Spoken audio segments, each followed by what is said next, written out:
You don't arrive at this question lightly. Men don't just wake up one day and decide to think this way. It forms slowly, through repetition, through experiences that feel too consistent to dismiss as coincidence, through dates that follow the same script even when the faces change, through conversations where your effort is assumed rather than appreciated, through a growing sense that something fundamental has shifted and no one seems willing to name it honestly. At first, most men internalize it. They assume they're unlucky, that they keep choosing wrong, that maybe they need to communicate better, earn more, be more patient, more emotionally available, more understanding. So they adjust. They give more. They tolerate more.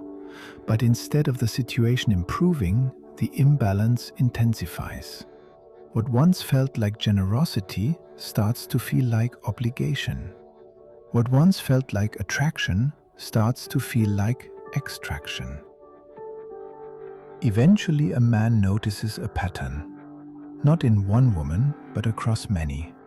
The same expectations, the same entitlement dressed up as standards, the same lack of reciprocity justified as empowerment. And when patterns repeat across individuals, the honest thinker stops blaming individuals and starts examining the environment that produces them. That's where most public conversations shut down, because the moment you question the environment, you're accused of hostility instead of engaging in analysis. So instead, the discussion stays shallow, far more reliably than it follows ideals.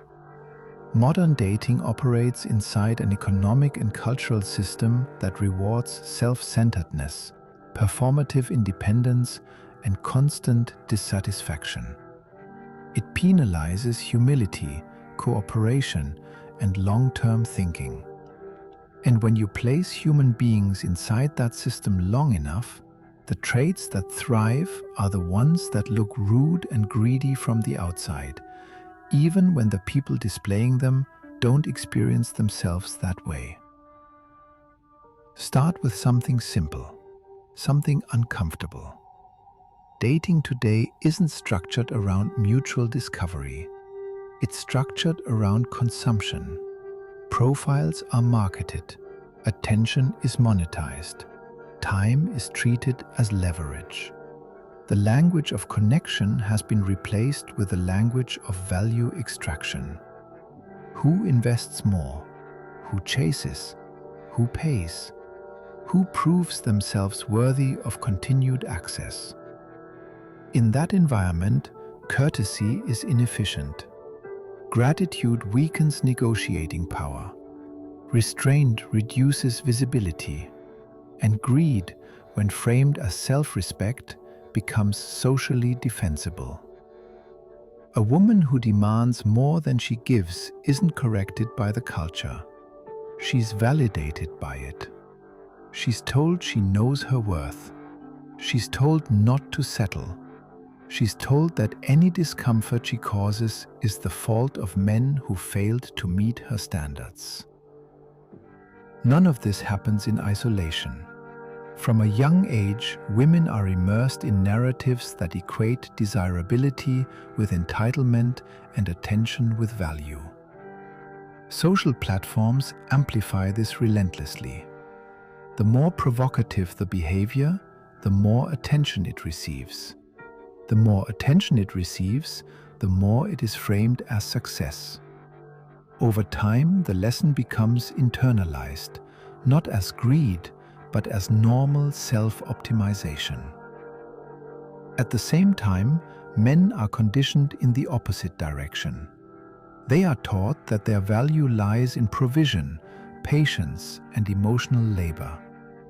That being rejected is a signal to improve, not to question the terms of engagement. That discomfort is part of the process. That if something feels unfair, it's probably their fault. What's important to understand is that none of this requires malicious intent. They are taught that their value lies in provision, patience, and emotional labor. That being rejected is a signal to improve, not to question the terms of engagement. That discomfort is part of the process. That if something feels unfair, it's probably their fault.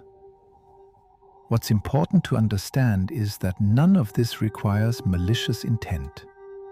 Most people inside a system adapt without consciously endorsing it. A woman doesn't have to wake up wanting to exploit men in order to behave in ways that feel exploitative. She simply has to respond rationally to the rewards placed in front of her. Like, share, subscribe, and support the channel.